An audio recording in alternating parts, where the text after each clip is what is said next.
But let's keep moving. Let's go to the next section of the strategy. So we've spoken about people and our targets in children, young males and older people. And now I'd like to talk a little bit about populations. And the populations section, one of the key areas is an area that you're incredibly passionate about, Stacey. So it's multicultural communities. How about you take a few minutes to pitch your research and tell us what that's all about and why you're doing it. Thanks, Justin. This has been an area of interest for me for quite a long time now. I did start, I guess, in the water safety sector by developing and delivering water safety programs for new settler communities back in Auckland and in New Zealand, and that's sort of very much influenced now the work that I do in terms of research and trying to provide evidence for why we should have these programs and funding, because that was quite a big issue in terms of the funding side of things, only having funding maybe for a one-off program and things like that, when we know that a lot of these programs that are focusing on reducing drowning and increasing water safety skills and knowledge among migrants and multicultural populations is really important and has some great outcomes, but unfortunately they're not always sustainable. So as Justin said earlier, I'm about halfway through a PhD looking at drowning prevention and prevention strategies for multicultural populations in Australia. And some of the recent research that we have produced looked at the drowning statistics among migrants in Australia. And what we found is, although the drowning statistics showed that migrants aren't overrepresented in the drowning statistics, so around 29%, of people who drowned in Australia were from migrant backgrounds, which is around about the same as the total population in Australia. We did find that there are certain factors that do increase the risk of drowning for people from multicultural backgrounds, and that could be how long they've been in Australia for. So there's certainly a couple of different key groups within that, and we can't treat everyone the same. So new arrivals, people who have been here for a longer period of time, international students and our overseas visitors all will require different prevention strategies, and we can't treat all of these groups the same. And of course, there's different cultural groups as well that come into that, language and all those types of things. So it's very interesting research, and what we hope is this research will provide the evidence and support for programs going forward, and obviously links to the strategy in terms of really focusing on reducing drowning within multicultural communities over the next 10 years. Yeah, this is an area that over summer particularly gets a lot of attention. Like there are some really tragic events involving young people, but also old people and international students. Let's have a look at a clip from a couple of summers ago in terms of the way the media is responding to this as an issue. Adelaide, they're mourning another senseless loss of life at the beach. 15-year-old Elias from Burundi was playing with others, some jumping from the Glenelg jetty, when fun turned to tragedy. Elias was pulled from the water unconscious and couldn't be revived. The small Burundian community is in shock. It's lost 3 of its own in 2 years and believes there could be measures to help lessen the likelihood of such an incident. We learned from school and the friends that when it is too hot, they get cooler at the beach, but they don't have enough skills to swim and to stay safe. 9 days ago, an Indian schoolgirl who'd come to Australia to play sport drowned off the Glenelg breakwater.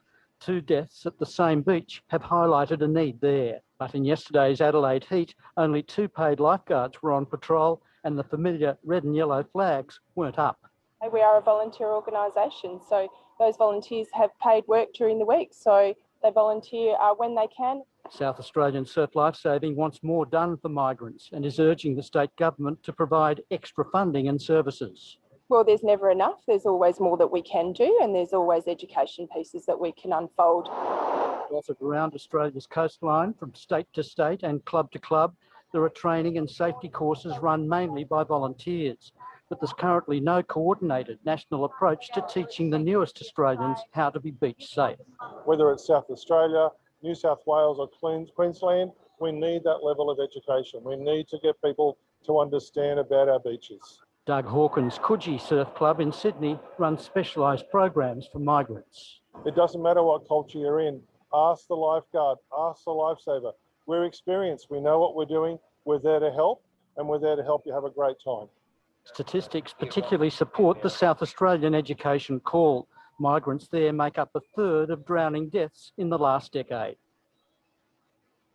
So like a reasonably, a hugely tragic event for that community and that young boy. The media is sort of covering a diversity of that issue, though, from the local community leader speaking on behalf of a community that's mourning, to the executive responding to some policy questions about lifeguard services, to a group in Sydney, in fact, in Coogee, they're doing a really good job of reaching and running programs, and then a message around supervision, which is fundamentally back to that swim between the flags when we can see you.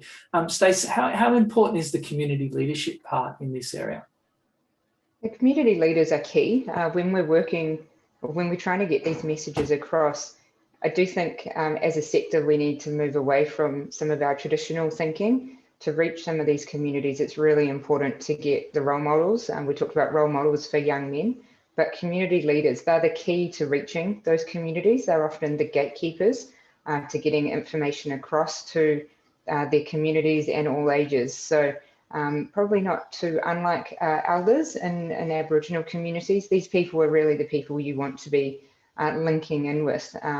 They'll sort of be able to work with you in terms of what's appropriate, in terms of what you can't just go into some of these communities sometimes, and when to work with them, what's going to be most appropriate, who we need to get these messages across. So certainly the community leaders play a huge part when working with different communities. And Rich, is there a systematic response to this, do you think? Yeah, I think it's one of the things that's been really good to see is just the increasing number of actually multicultural programs that have been running across Australia. You know, when we first started a number of years ago, there were very few, non-white faces around, and it's great to see that. And certainly some of the early stuff that we were hearing with the challenges at pools, where it was all white kind of lifeguards and no diversity, and we're starting to see major changes there, which is really good because making people feel welcome, making them feel like this is something where they can go in these environments and learn things, and that goes to swim teachers and the rest, and I think that's been really exciting to see that occur. Stacey's brought up a lot of the systematic stuff, working with the community, looking at where those key locations are. I think, Stacey and I were looking at this just the other day. I think we do need to rethink about some of the other things like the signage. We take signage for granted. And I was just looking at the no bombing sign the other day, and it actually could be interpreted to be something else, and so I think thinking through what these look like, because a lot of this stuff has only been tested in kind of, an English speaking, particularly kind of European setting. So I think we need to go back and test some of our own assumptions in this space about what works and what doesn't work and how we kind of work it through. I think the other thing is, how do we integrate it a little bit into schools for the kids that are coming through, making sure that they're getting not only those lessons, in primary school, but some of them come later on in their life. So how do we get it into high school and other areas as well? And then how do we make sure that, it's part of their journey? And Stacey brought up some really good points as well, that, we're seeing different needs. Those that are here early on have different needs to students, which have different needs to those that have been here for a while. So again, thinking about our complexity of our strategies that we work with and bringing those communities along and working particularly with those communities that work around water already. We know in New South Wales, some of the tragedies around those who've been out fishing, and kind of the high risk activity there.